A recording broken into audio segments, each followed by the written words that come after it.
Y damos gracias a nuestro buen Dios esta mañana que permite que nos reunamos para que juntos adoremos su nombre. Amén.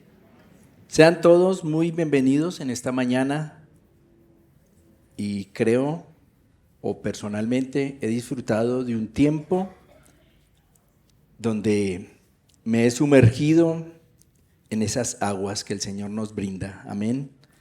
Y por eso le animo que cuando usted pueda y en estos escenarios los aproveche al máximo, se desconecte de todo y disfrute de la presencia del Señor. Vamos a comenzar esta mañana afirmando una verdad que muchos ya conocemos, que muchos tenemos presente y quiero reiterarla, recordarla. Y esta es una verdad que Jesús mismo declaró en Juan capítulo 6, verso 35, dice la palabra de nuestro buen Dios. Jesús les dijo: yo soy el pan de vida. El que a mí viene nunca tendrá hambre, y el que en mí cree no tendrá sed jamás. ¿Cuántos lo creemos? No estamos hablando de religión o filosofía. Estamos hablando de la vida real. Jesús, evidentemente, es el único pan que sacia el hambre del alma y que además da vida eterna, la vida verdadera. Y comer de ese pan es precisamente entender lo que es la verdadera vida, lo que es la vida abundante. Y es importante que esto lo sepamos y lo reiteremos. Jesús es el pan de vida. ¿Qué es la santidad en Cristo? Recuerden que estamos hablando sobre este maravilloso tema y exigente tema que es la santidad. ¿Qué es la santidad en Cristo? Y quizás estemos repasando algunos asuntos que ya hemos compartido aquí. Y es que la santidad no es algo que tú fabricas con tu esfuerzo, tu disciplina o tu moralidad. Participan, mas tú no las fabricas. La santidad es tu nueva naturaleza. Y es una nueva naturaleza definida por tu posición en Cristo. Y esta realidad de la posición en Cristo que tenemos, que nos da una nueva naturaleza, la podemos describir con 4 facetas innegociables e inseparables. Y permítanme compartirles rápidamente para poder comprender un poco más o recordar esa nueva naturaleza y nuestra posición en Cristo. ¿Sí? Como cuando tú eres soltero, tienes una posición ante la sociedad, eres una persona soltera, pero cuando tú te casas, tu posición cambia. Ya no eres una persona soltera, eres una persona casada. Ese cambio de posición genera obviamente, algunos cambios en tu vida, valga la redundancia. Pues bien, cuando tú caminas con Cristo, esa decisión, esa determinación te da una nueva naturaleza. Y esa nueva naturaleza incluye la santidad. Y hay 4 facetas que nos ayudan a entender un poco más lo que es esa nueva naturaleza. Lo primero es que yo estoy en Cristo. ¿Qué significa esto? Que tú tienes una nueva ubicación legal. Estás injertado en el único que es esencialmente santo. Tú estás y yo estoy en Cristo. Amén. Pero también estamos con Cristo. Que eso es tu identificación, ya no legal, sino tu identificación histórica. ¿En qué sentido? Tu viejo yo murió en su cruz y tu vida actual es fruto de su resurrección. Es decir, yo estoy en Cristo, pero a la vez estoy con Cristo y ya tengo una nueva identidad. El viejo hombre, ¿dónde murió? En la cruz con Cristo, amén. Y el nuevo hombre resucita con la resurrección de Cristo. ¿Vamos bien hasta ahí? Entonces vamos, en Cristo, con Cristo, pero también por Cristo. Es decir, Cristo se convierte en nuestra causa. Él es el mediador, el único mediador entre Dios y los hombres. Todo es por Él. Todo, absolutamente todo. Nadie podría atribuirse algo por sí mismo cuando está en esa posición. Entonces vamos en Cristo, con Cristo y por Cristo. Amén. Todo se lo debemos a Cristo y todo es por Cristo. Y lo último es que en esa nueva posición nosotros somos para Cristo. Tu propósito. Tú y yo somos un instrumento apartados, santidad. Apartados exclusivamente para la gloria de Dios. Amén. Entonces ya no vivimos para nosotros. En esta nueva posición, ya no vivimos para nosotros. Vivimos para Cristo. Amén. Entonces hemos hablado de en Cristo, con Cristo, por Cristo y para Cristo. Y todo eso nos lleva y nos deja en una posición a la cual llamamos santidad. Como explicaba el pastor Mario hace unos días, esa santidad progresiva, ¿no es cierto?, en la que tú y yo, con la ayuda del Espíritu Santo, trabajamos. Santidad no es ser mejor que otros. Santidad es estar unido a Cristo. Amén. Por aquello, ¿no es cierto?, que se te pega. Y seguramente tú has tenido esa experiencia que comienzas a caminar con alguien y de alguna manera ciertas costumbres, ciertos actos puedes irlos adquiriendo. Bueno, pues santidad es estar unido a Cristo. Como Él es santo, amén. Entonces nosotros comenzamos a caminar en santidad. De tal forma, óyeme bien esto, de tal forma que nuestra vida sea transformada por Él. Entonces, su vida, la vida de Cristo, su carácter, el carácter de Cristo y la fuerza de Cristo se van expresando a través de nosotros. Pero se expresan en nuestra vida personal, pero también se expresan en nuestra casa y en nuestra iglesia. ¿Vamos bien? ¿Vamos bien?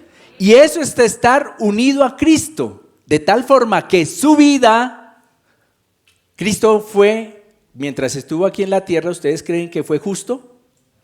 ¿Fue santo? ¿Fue equilibrado? Pues nosotros tenemos que reflejar eso. Entonces todo lo que Cristo es, se va expresando en nuestra vida. Eso es santidad. Que la vida de Cristo se exprese a través de nuestra vida. Por eso nos hacemos llamar cristianos, porque reflejamos lo que es Cristo. ¿Solo para nosotros? No. En nuestra casa también y en nuestra iglesia. Y obviamente en todos los escenarios de vida que nosotros tenemos. Esta es la introducción. Voy a pedirle a mi hermano Nelson que me tiene un encargo.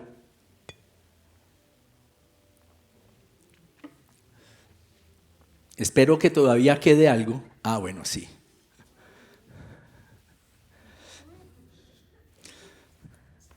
Vean esta belleza. Y es real. Es real. ¿A qué se les parece? Y es evidentemente un pan.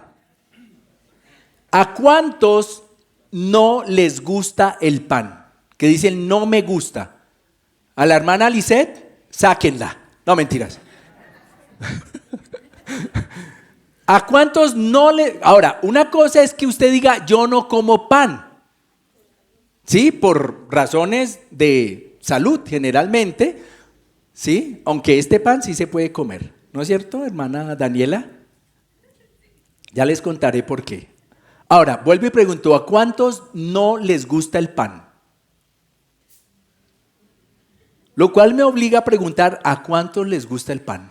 Levante la mano.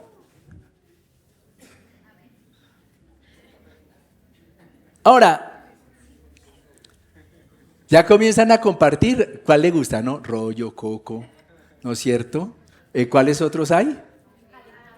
calentano, francés, ¿no es cierto? Chicharrona. Uy, santo Jehová, no, ya mi mente comenzó a pecar. Ya, pan de queso.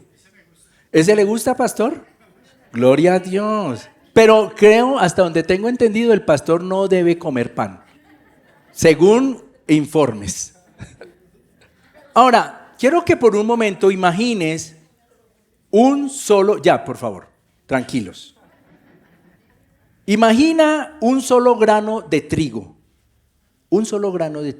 hermoso, limpio, perfecto si quieres. Sin embargo, sigue siendo solo un grano. Un grano por sí mismo no es pan, ni alimenta a nadie. Quizá tengas la oportunidad de conocer el trigo en físico. Cómete un grano de trigo y vas a comprobar lo que te estoy diciendo. Un grano por sí mismo no es pan ni alimenta a nadie. Y la santidad bíblica se parece al proceso de hacer pan. El trigo es cosechado, triturado, mezclado con otros granos, amasado y leudado, que es el proceso de ponerle levadura al pan. Y esta mañana vamos a hablar de santa comunidad. ¿Saben, mis queridos? Dios no está coleccionando lindos granos. Se lo entrega al pastor Mario, por favor. Sin masticar. ¿Saben, mis queridos? Dios no está coleccionando lindos granos para exhibirlos en una alacena espiritual. Y hoy vamos a hablar de santidad comunitaria. ¿Saben? Dios está preparando un alimento para las naciones, un pan que alimenta a un mundo hambriento de Él. Por eso hablar de santidad totalmente privada es una contradicción, porque si estás unido a Cristo, estás unido entonces a la cabeza y por lo tanto estás unido también a su iglesia, que es el cuerpo. Nosotros somos el cuerpo de Cristo y Él es la cabeza.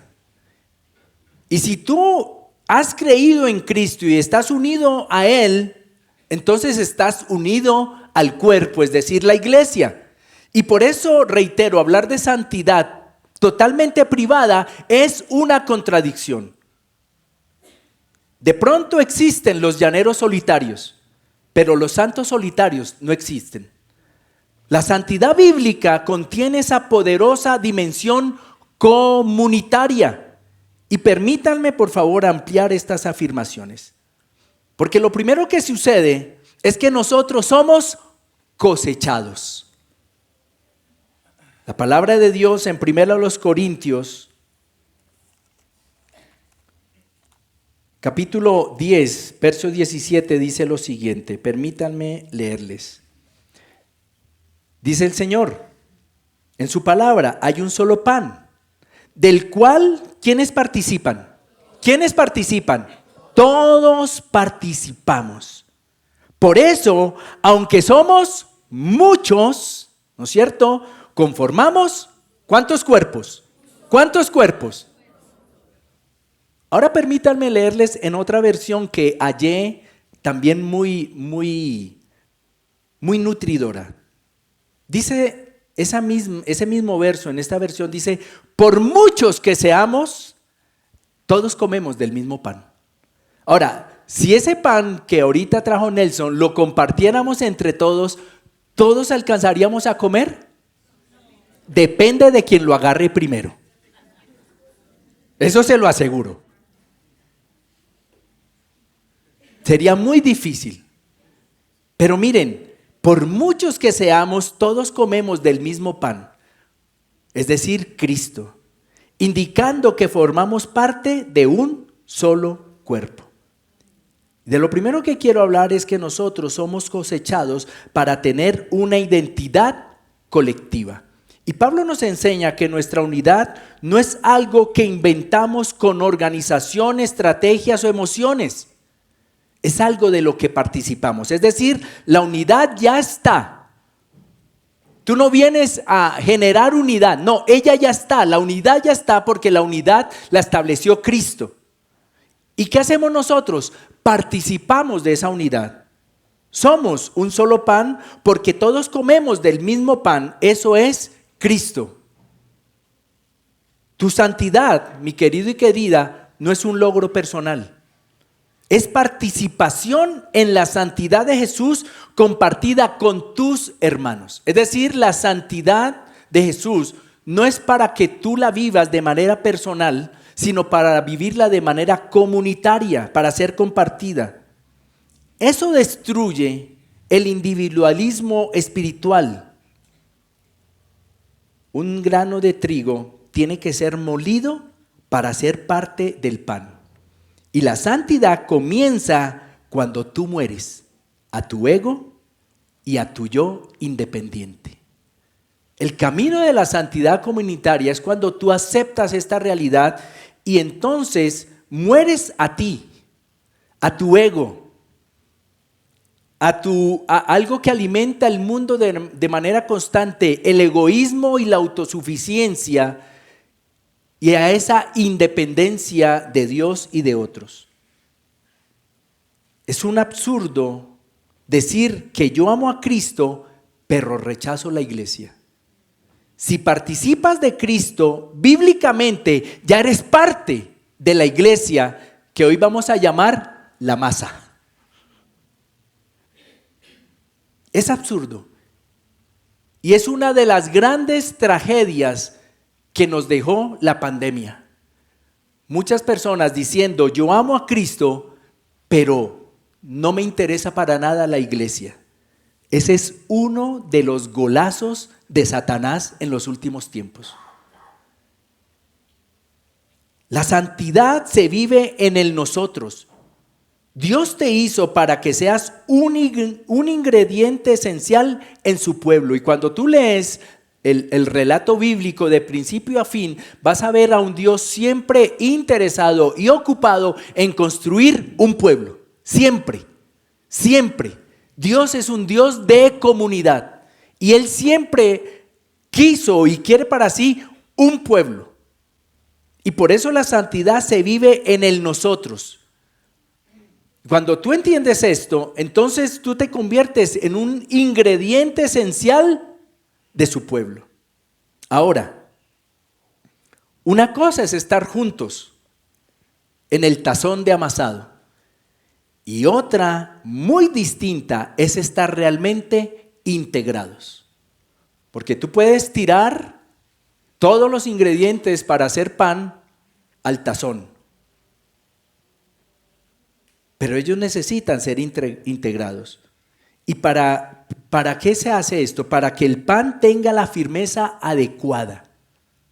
Daniela, ¿cuánto tiempo tarda uno más o menos en amasar un pan? Daniela es de familia de panaderos, mi familia, Nancy también. De hecho, es uno de mis sueños frustrados. Yo siempre quise tener una panadería. Sí. Todavía se puede, pero no hay quien amase. Daniela, ¿cuánto tarda uno más o menos en amasar la masa? 2, 3, 4 minutos. Amasando. De un pan, claro, con ayuda, ¿no? Con rodillos. Dependiendo pues la cantidad de ingredientes y eso, o sea, la cantidad de harina que estás pesando. Ok, si no fuera con rodillos, si fuera pura mano, ¿cuánto tardaría uno? Tarda más, ¿Cuánto? por ahí unos 10 minutos, 15 minutos. Bueno, yo he amasado arepas y ya viene todo listo. Solo le pones agua y ya está. Pero miren, hay un proceso. Daniela tira todos los elementos al tazón y ella no se queda así. Bueno, mézclense. Ella tiene que meter la mano y utilizar fuerza. Etel, ¿cuánto tarda su merced amasando un pan? Que es más artesanal. 10 minutos. Ah, bueno, estamos de acuerdo. Hasta que desarrolle gluten. Hasta que desarrolle gluten. Miren, después de reunir la harina, viene entonces el proceso más difícil y necesario. Entonces lo primero que quiero decirles y reiterar es que somos cosechados. Entonces quiero que usted se imagine como un grano de trigo. Usted ha sido cosechado. Mire esa hermosa imagen. Allí se reunieron todos los granos de trigo. Son cosechados. Pero viene el proceso más difícil, que es el ser amasados. La necesidad de pertenecer. Vean, esa foto me parece bella. Unas manos que evidencian trabajo. Y allí no, olvidé averiguar cuál es el nombre de del cosito ese con el que le pegan a los maridos. Se me olvidó el rodillo, eso. Vea que ellas sí saben.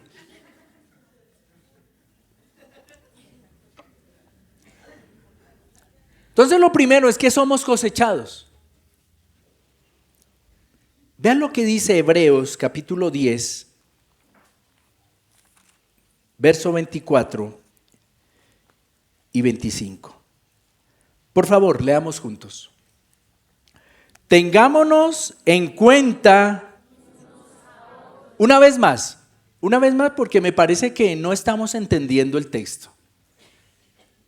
Tengámonos en cuenta unos a otros a fin de estimularnos al amor y a las buenas obras. No dejemos de congregarnos como es la costumbre de algunos, sino animémonos unos a otros y con más razón ahora que vemos que aquel día se acerca. ¿Por qué es tan vital pertenecer a la iglesia? En panadería, el amasado, como dijo la hermana Ethel, desarrolla algo que se llama gluten. ¿Qué hace el gluten? Desarrolla una red interna que le da fuerza y le da elasticidad al pan. Increíble. Por eso se amasa. No es solamente por mezclar ya. Es porque al hacer ese ejercicio de amasado le da fuerza, pero a la vez elasticidad. Sin amasado, ¿qué pasa con el pan? Se desmorona. De la misma manera, sin la fricción y el acompañamiento de otros creyentes, nuestra fe se vuelve frágil, teórica y se rompe fácilmente. Para aquellos que se preguntan, ¿yo por qué tengo que venir a la iglesia? ¿Por qué es necesario? ¿Por qué me invitan? ¿Por qué me insisten? ¿Por qué cuando dejo de ir a la iglesia alguien me llama o me lo encuentro por la calle y me dice, lo hemos extrañado? Y yo tengo que inventar alguna excusa para decir por qué no he ido a la iglesia. ¿Por qué debo pertenecer? Pensar que puedes ser santo solo en tu casa es como harina seca guardada en un frasco. Es pura, pero no alimenta a nadie. La santidad que nunca se prueba en la convivencia es fragilidad disfrazada de piedad. ¿Qué significa esto? Una máscara de devoción que puede derrumbarse cuando la diferencia o el conflicto aparecen. Y es en el interactuar con otros, imperfectos como yo, donde se exhibe la santidad. Por eso tú necesitas el roce con ese hermano que es distinto, con ese hermano que hayas difícil, para que salga a la luz tu verdadera falta de paciencia. ¿Aquí cuántos son impacientes? Para que salga a la luz tu falta de humildad, para que salga a la luz tu falta de amor. Y nosotros pertenecemos a la iglesia porque es en la iglesia, es en esa fricción, en ese interactuar que crecemos. Amar al que se deja amar es fácil. Pero amar al que es distinto, al que piensa distinto, es completamente difícil. Es exigente.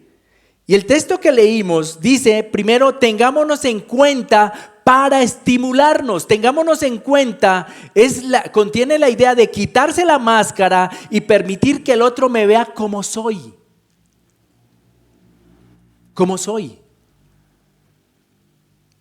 Y a mí me cautiva la idea y trabajo en ese sentido para ser la misma persona aquí en la iglesia, en mi hogar, en mi trabajo, en el transporte público, en todo lado.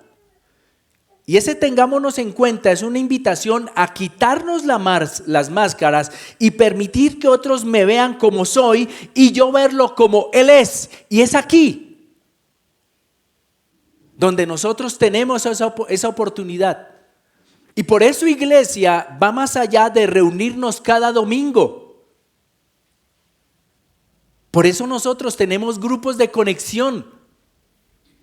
Por eso invitamos a un discipulado, por eso invitamos a una reunión de parejas, por eso invitamos a los jóvenes, para que hayan otros espacios donde podamos interactuar, conocernos más y saber realmente cómo somos. Pertenecer a la iglesia no es solamente venir a este recinto, es establecer vínculos con las personas que aquí asisten, porque decirnos hermanos sería un absurdo si no compartimos la vida. Entonces el escritor de Hebreos lo primero que dice es: ténganse en cuenta, sean auténticos. Y créanme, uno aquí durante 2 horas puede ponerse una máscara y reflejar algo que no es. 2 horas, yo por lo menos yo aguanto 2 horas y hasta más. Yo puedo aguantarles a usted por ahí medio día. Sí, como que, deberían canonizar a ese señor. Pero créame, después de ya de un tiempito, unas horas, uno va sacando lo que tiene, lo que es. Pero el texto también dice: estimúlense al amor. ¿Qué significa esto? Es incitar, sacudir, incluso incomodar para bien. El amasado duele. Si alguien te incomoda, si alguien te cimbronea, es porque Dios está trabajando en tu vida. Como cuando un hermano te confronta por tu orgullo. ¿Aquí cuántos son orgullosos? No levanten la mano. Pero si tú eres orgulloso y tú te dejas conocer, alguien algún día se va a acercar y te va a decir que tú eres una persona orgullosa. Cuando alguien te confronta por tu falta de perdón o por aún tu vida de oración, ¿qué pasa? Es el gran panadero trabajando la masa, amasándote. Entonces ya estamos juntos en el tazón. Éramos primero granos individuales de trigo. Nos muelen.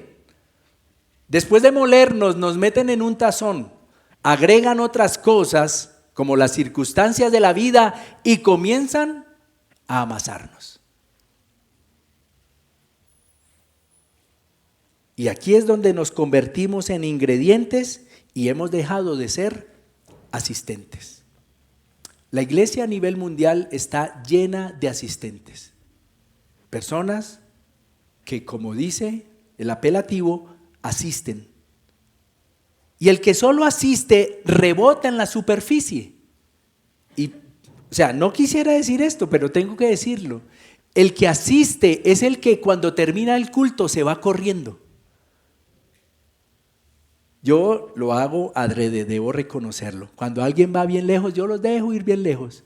Y cuando ya están bien lejos, les pego el grito: ¡fulano! ¡Ay, pastor, qué pena, no me despedí! Pero de nadie. Pero de nadie. ¿Saben por qué? Porque el que asiste rebota en la superficie. Pero el que pertenece ha aceptado ser mezclado. Ha aceptado el desafío de conocer a esos otros, por los cuales no corre la misma sangre que por mis venas, pero que fue lavado por la misma sangre de Cristo. Si no permites que alguien de esta iglesia te anime, te confronte, te llame, te acompañe en tus luchas, entonces no perteneces, solo estás de visita y nos alegra que nos visites, pero solo estás de visita porque no quieres pertenecer. Cuando nosotros hacemos el llamado al final e invitamos a las personas a que nos compartan sus datos, hay personas que no dan su número telefónico. Y con ello están dejando claro, hasta aquí, soy solo un asistente. Y está bien. Lo que es importante es que tú y yo sepamos lo que es ser iglesia y lo que es pertenecer a la iglesia. ¿Qué sucede? Cuando esto pasa, no crecerás en santidad porque la comunidad es el espejo que Dios usa para mostrarte las manchas que tu ego no te deja ver en la soledad. Y si hay algo enorme en el ser humano, es el ego.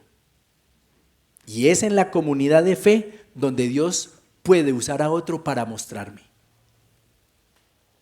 quién soy realmente. Cuando alguien me incomoda.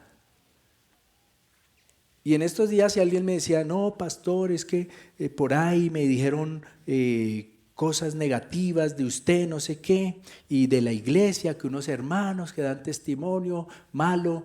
Y yo le dije a la persona, sí, o sea, dime algo nuevo. Porque es que la iglesia no es un museo de santos. O sea, dime algo nuevo. Si tú entras a la iglesia vas a encontrar, es un montón de gente imperfecta que está trabajando su vida queriendo agradar a Cristo. Eso es lo que vas a encontrar. Pero que hablen algo de mí. O sea, me sorprendería el día que dejaran de hablar de mí. Eso sí me sorprendería. Y es aquí donde nosotros podemos descubrir realmente quiénes somos. Pero es también donde podemos ayudarnos unos a otros a crecer en nuestra santidad. Porque mira, dime si no hay nada más divertido y más bonito que le digan a uno la verdad en la cara. Esto es lo que tú eres. Y lo sé porque he interactuado contigo. Y entonces yo tengo la oportunidad de crecer en santidad. ¿Tú sabes lo que es ser confrontado?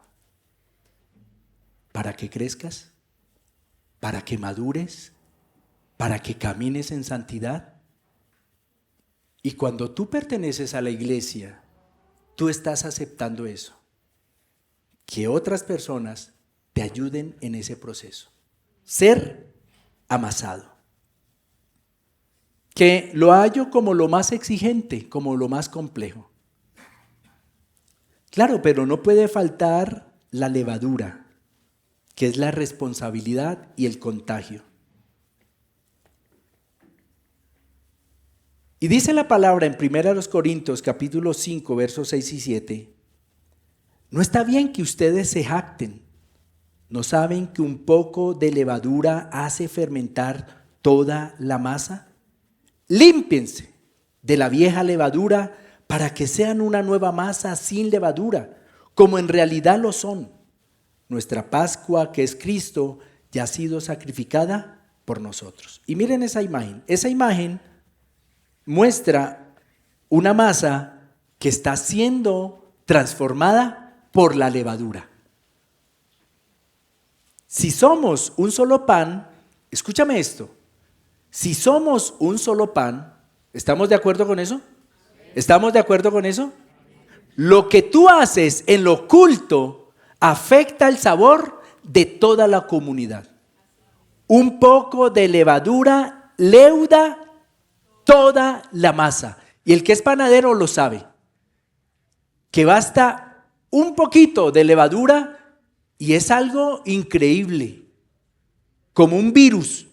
Se va metiendo por todo lado la levadura. ¿Sabes, mi querido? Tu pecado no es privado. Tu amargura no es privada. Tu falta de integridad no es privada. Tu doble vida, agrían la atmósfera espiritual de la iglesia, debilitan la fuerza de nuestra oración y nuestro testimonio. Y si no me lo crees, quédate solo en el escenario de tu casa a ver si tu pecado no afecta a tu casa. O mi pecado. Y yo les podría a ustedes dar una larga lista de pecados que yo he cometido, que ha afectado a mi esposa, que ha afectado a mis hijos, que ha afectado a mi madre, que ha afectado a mis hermanas, y yo pensaba que solo me iba a afectar a mí.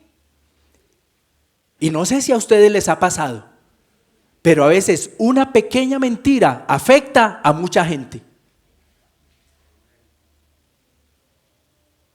Y nuestro pecado no es privado. Afecta a nuestra comunidad, como mínimo la cercana, que es tu familia. Entonces debiéramos dejar de pecar, no solamente porque no es agradable a Dios, sino también porque afectamos a las personas que decimos amar. Y hablando de iglesia, nuestro pecado afecta a la iglesia.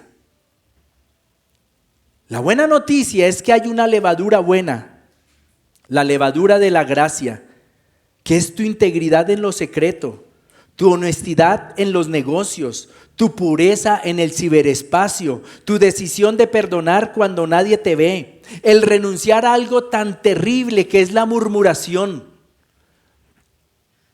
Y muchas veces nosotros nos amparamos y murmuramos porque decimos, es que es verdad. Es que es verdad. Y en estos días de tanto agite, eso es tan complejo, tan complejo. Y ver personas de Dios murmurando cuando nuestro deber es orar por ellos. Y son cosas que son verdad. Y perdóname que te diga esto, pero muchas veces murmuramos y nos escondemos tras de esa frasecita, es que es verdad. Y creemos que eso nos autoriza para murmurar. Mi querido y querida, la murmuración afecta a tu espiritualidad. La afecta. Pero cuando tú renuncias de manera consciente a la murmuración, cuando tú decides perdonar, así la otra persona no quiera, eso se convierte en una levadura que ayuda a que toda la masa crezca. Y por eso es importante que tú y yo tengamos claro el concepto que hay una santidad comunitaria que te puede afectar de manera positiva, pero en la que tú también tienes una responsabilidad. Y por eso quiero preguntarte, ¿qué estás aportando hoy a esa masa? Por la gracia de Dios y su ayuda, podemos contribuir para que la iglesia sea más parecida a Cristo. Dios quiere que seamos ingredientes que purifican y fortalecen a su pueblo. Eso es lo que Dios quiere. Y por eso quiero invitarte hoy a considerar, primero, si tú realmente perteneces a la iglesia o simplemente eres un asistente. Y si eres un asistente, este siempre será un lugar donde tendrás un sitio, un hogar. Sin embargo, yo quiero animarte a que tú pertenezcas en serio. Y ya tú tendrás que revisarte, bueno, ¿yo realmente pertenezco? O como me dijo una vez una mujer, no, yo simplemente voy, hago mi diligencia y ya. Yo no tengo que ver nada con esa gente. Pues va a truncar su santidad. Y por eso quiero hoy desafiarte a que tú pertenezcas realmente a la iglesia y comiences a tomar decisiones donde tú digas, yo pertenezco a este lugar, esta es mi gente, esta es mi iglesia, es el lugar en el que Dios me ha puesto para pasar de la soledad a la comunidad. Y por eso quiero terminar pidiéndote un favor. Y es que cierres tus ojos.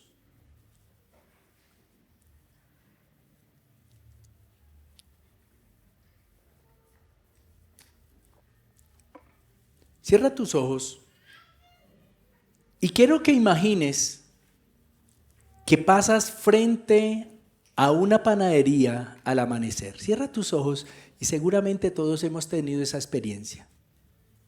Pasamos frente a una panadería, está amaneciendo el día y hay un aroma irresistible, pero no es un grano solitario, es una masa que aceptó ser reunida, que soportó el amasado, que fue purificada de la levadura vieja y que ahora se está horneando.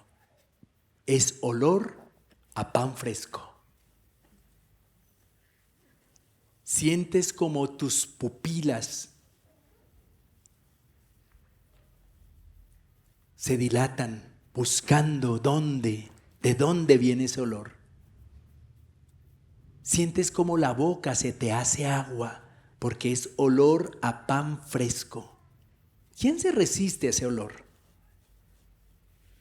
Es un pan que está siendo horneado. Amados hermanos, hay un mundo que tiene hambre. No necesita nuestras luces, no necesita nuestras redes o nuestras palabras. Hay un mundo que necesita oler el aroma de una santidad comunitaria, de un amor real, de una comunidad donde Cristo es visible. Y quiero, por favor, que te percibas